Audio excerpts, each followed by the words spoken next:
प्रिय मित्रों, जय श्री कृष्ण। मुहूर्त ज्योतिष के इस अति विशिष्ट कार्यक्रम पर मैं आचार्य डॉक्टर विष्णु कुमार मिश्रा आपका बहुत बहुत स्वागत करता हूं, आपका बहुत बहुत अभिनंदन करता हूं। इस वीडियो पर मैं शुक्र ग्रह की चर्चा करूंगा और जैसा कि आप जानते हैं कि शुक्र के बिना सुख संभव ही नहीं है। अगर जन्म कुंडली में शुक्र कमजोर है, अपनी नीच राशि में है, अस्त है या कि बाल या मृत अवस्था में है, तो शुक्र से सुख की कल्पना नहीं की जा सकती। अगर जन्म कुंडली में शुक्र जो है अच्छी स्थिति में है, बलवान स्थिति में है, तो जीवन में इसका क्या प्रतिफल मिलेगा, मैं इस वीडियो पर इसकी चर्चा करूंगा आपसे। अन्य ग्रह चाहे जितनी धन दौलत संपदा आपको प्रदान कर दें, पर अगर जन्म कुंडली में शुक्र नहीं है तो सुख नहीं है।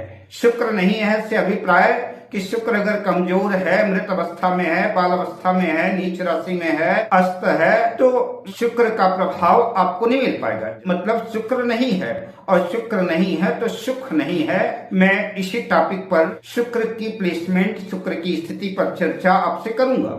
हमने पिछले एपिसोड पर, पिछले वीडियो पर आपसे चर्चा किया था जन्म कुंडली के पहले भाव में, लग्न भाव में अगर शुक्र स्थित होंगे, जन्म कुंडली के द्वितीय भाव में अगर शुक्र स्थित हैं, तो उसका कैसा फल मिलेगा। मैंने इसकी चर्चा जो पिछले वीडियो पर, पिछले एपिसोड पर आपसे करा। आज हम जो चर्चा करेंगे, जन्म कुंडली के तृतीय भाव में, जन्म कुंडली के चतुर्थ भाव में अगर शुक्र स्थित है तो कैसा प्रतिफल करेंगे।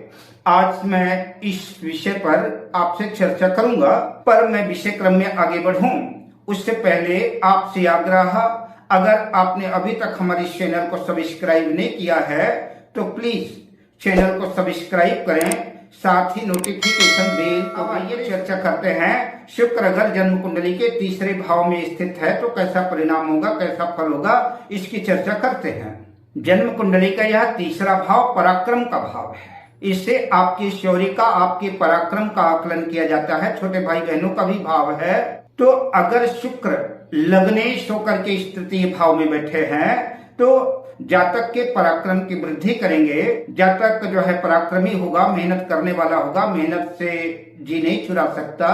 यहाँ पर बैठ करके शुक्र जातक के हुनर को, जातक के स्किल को निखारेंगे, तराशेंगे। ऐसे जातक कई बार अपनी रचनात्मक, अपनी कलात्मक प्रतिभा से दौलत, शोहरत सब कुछ अर्जित करते हुए देखे गए हैं। ऐसे जातक घूमने फिरने और छोटी यात्राओं के शौकीन होते हैं।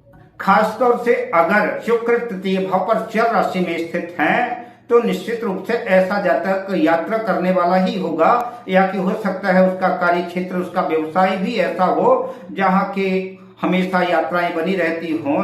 तीसरे भाव पर बैठ करके शुक्र आपके भाग्य भाव को देखेंगे, नवम भाव को देखेंगे, और शुक्र नैसर्गिक शुभ ग्रह है, इसलिए आपके भाग्य की वृद्धि करेंगे और भाग्यवश जो है आपको सारे सुख सुविधाएं आपको सहज ही मिलना शुरू हो जाएंगी। यहाँ पर बैठ करके शुक्र आपके भाग्य में भी चार चांद लगा देंगे। इंटरनेट, मीडिया, कम्युनिकेशन के क्षेत्र में ऐसे जातक अच्छा प्रदर्शन करते देखे गए हैं। ऐसे जातकों को अपने छोटे भाई बहनों का भी साथ सपोर्ट मिलता है, और ऐसे जातक अपने छोटे भाइयों की भी जिंदगी को संवारने का प्रयास करते हैं, उनकी भी मदद करते हैं। यहाँ पर स्थित शुक्र ट्रेवल एजेंसी के क्षेत्र में भी जो है सफलता दिलाते हैं। लेकिन अगर शुक्र कमजोर हैं, अस्त हैं, मृत हैं, या कि अपनी नीच राशि में स्थित हैं, पाप प्रभाव से पीड़ित हैं, तो ऐसा जातक आलसी हो सकता है, भाइयों से अनबन रह सकती है, भाइयों से मनमुटाव रह सकता है, प्रत्येक कार्य में विलंब हो सकता है, देर से काम हो या काम में अड़चने पैदा हो। पुरुषों के वैवाहिक जीवन में भी समस्याओं का सामना करना पड़ सकता है, वैवाहिक जीवन में भी कठिनाइयां खड़ी हो सकती हैं। तो तीसरे भाव में अगर शुक्र कमजोर है तो विपरीत परिस्थितियों का सामना करना पड़ सकता है।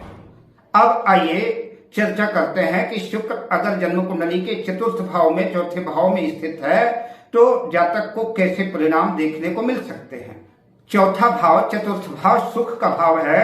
चौथा भाव आपके मन का भाव है। चौथा भाव माता का भाव है। चौथा भाव भूमि, भवन, बाग बगीचा भाव है।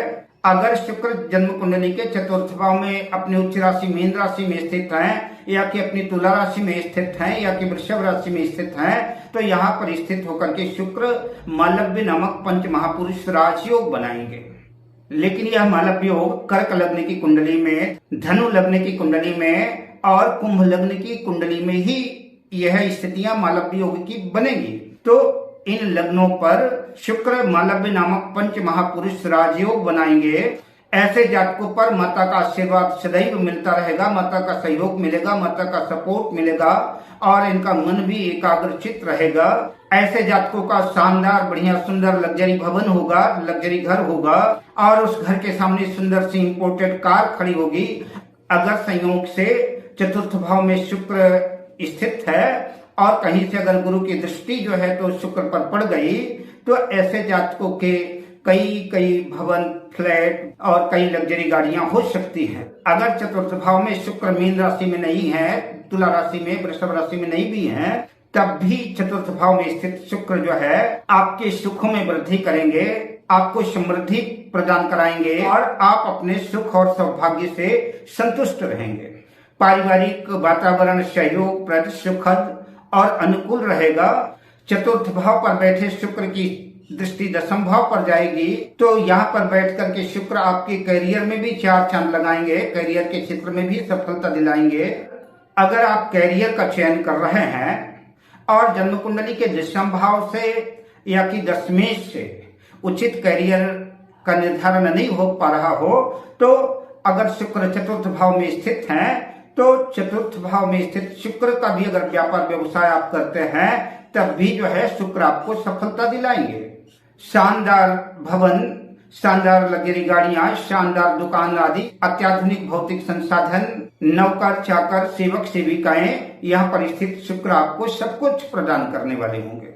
अगर जन्म कुंडली के चतुर्थ भाव में स्थित शुक्र कमजोर हैं, अस्त हैं, नीच राशि में है, पाप ग्रहों से पीड़ित हैं, मृत हैं, तो जीवन में समुचित सुखों का अभाव नजर आ सकता है। माता से मनमुटाव हो सकता है, माता से अनबन रह सकती है, माता की सेहत पर भी प्रतिकूल प्रभाव पड़ सकता है। ऐसी स्थितियां बन सकती हैं। अब आइए कमजोर शुक्र को मजबूत करने के कुछ महत्वपूर्ण उपायों की चर्चा कर लेते हैं। शुक्र अगर जन्म कुंडली में कमजोर हैं, अस्त हैं, मृत हैं, तो शुक्र की ताकत बढ़ाने के लिए किसी योग्य ज्योतिर्विद से सलाह लेकर के उत्तम किस्म का डायमंड हीरा धारण करना चाहिए। जो लोग हीरा धारण नहीं कर सकते, उनकी आर्थिक स्थिति अलाउ नहीं करती, ऐसे लोग सफेद पुखराज या कि सफेद ओपल भी धारण करेंगे, तब भी उनको लाभ होगा। ऐसे जातक लगभग प्राय हमेशा सफेद कपड़े पहने और प्रेस किए हुए साफ सुथरे कपड़े पहने और इत्र का प्रयोग करें। ऐसा करने से जन्म कुंडली के कमजोर शुक्र जो है मजबूत होंगे और आपको अच्छा परिणाम देना शुरू कर देंगे। अगर जन्म कुंडली में शुक्र शत्रु क्षेत्री हैं, शुक्र अगर नीच राशि में है, तो शुक्र से संबंधित वस्तुओं का दान करना चाहिए। हीरे का दान करें, सफेद उपल का दान करें, सफेद पुखराज का दान करें, खीर का दान करें, शर्करा का दान करें, चावल का दान करें, घी, कपूर, सफेद गाय का दान करें। शुक्र से संबंधित जितनी भी वस्तुएं हैं, तो उन वस्तुओं का दान करें और शुक्र का दान प्रायः शुक्रवार के दिन सूर्यास्त के बाद ही करना चाहिए।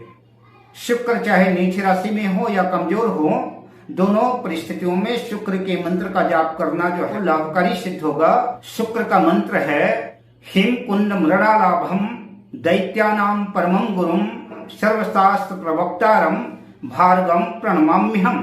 अब मैं आपसे लेता हूँ विदा शुभकामनाओं के साथ। जय श्री कृष्ण।